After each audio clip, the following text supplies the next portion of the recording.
Hello, my name is Timothy Trespass, and I'm a human being who has found himself targeted, gang-stalked, harassed with electronic harassment technology, infected with a disease people are calling Morgellons,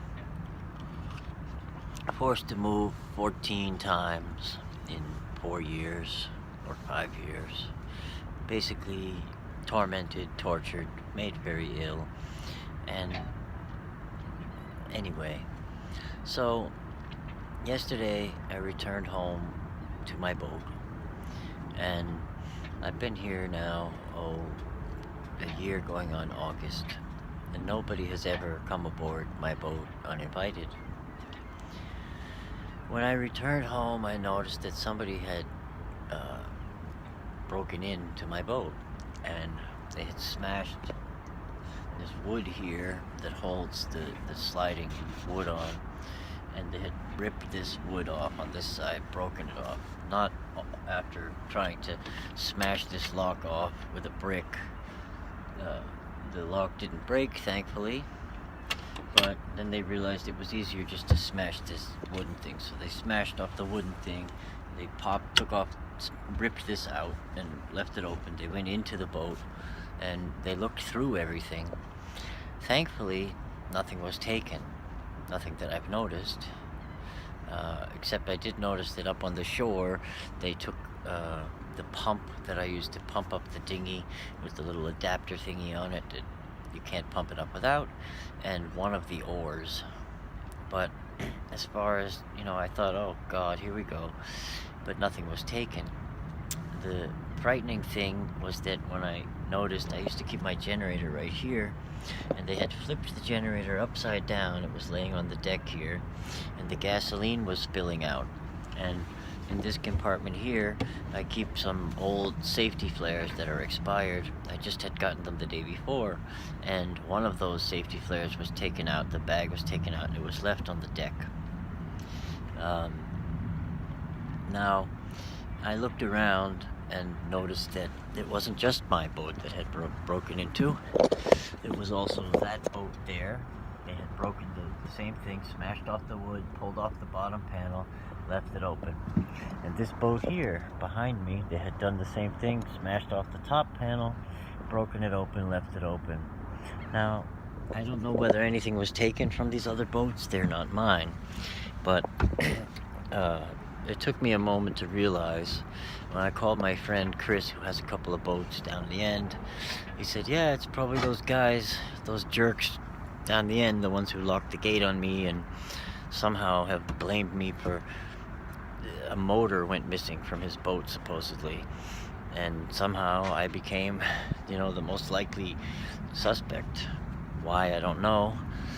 I've never taken anything from anybody here, except stuff that's been left on the shore for a year or more, for months and months and months. So, and, junk, firewood. Anyway, so somehow these people have decided I must be everything that's wrong in their world. And there's really not much I can do about it, because I'm not going to physically attack them. I'm not going to retaliate. What am I going to do? I tried talking with them reasonably. I got threatened, abused, screamed at, told to, that I can't use the pathway that I've been using for months and months. And they put up barbed wire and shit so I can't climb over the fence. They're really idiots. I'm sorry, because, if I get in trouble for trespassing over there, you think it's not going to bring more attention to everybody who's over here?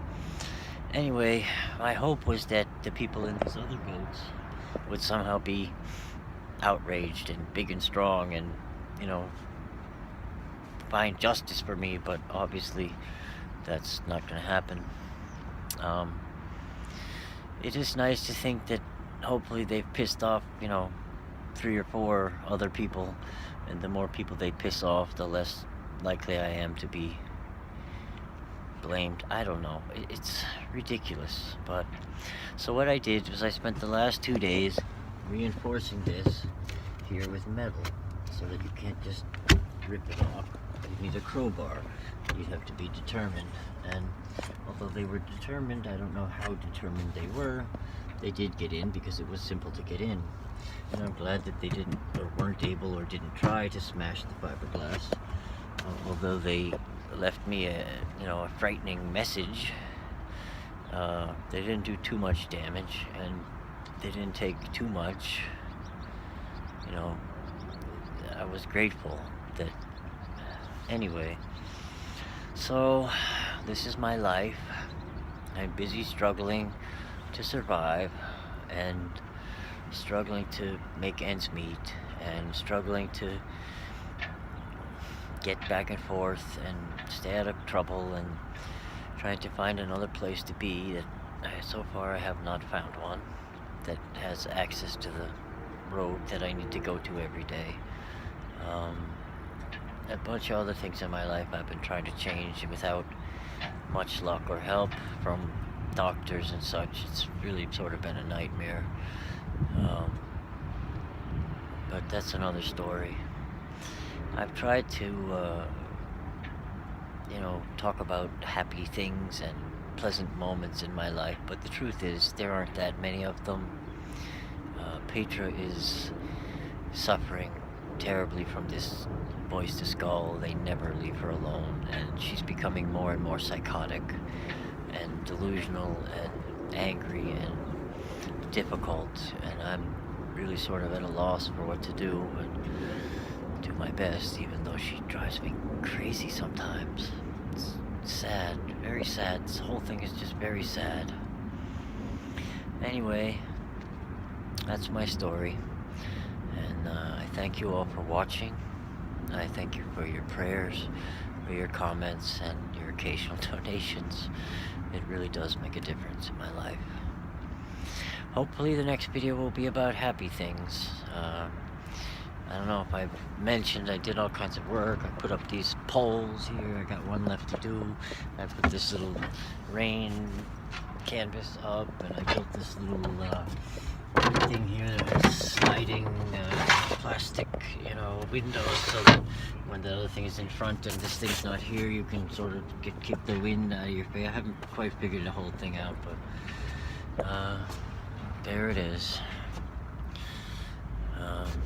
Such as it is. I was looking at another boat, 30-foot Seidelman boat that this man who is basically injured and probably may end up in a wheelchair is trying to sell, and the price is just ridiculous. One's like $700-800 for it, but so far I haven't been able to sell my other boat, although I came kind of close. I think the guy just couldn't really quite cope with living here and hadn't figured out where else to live.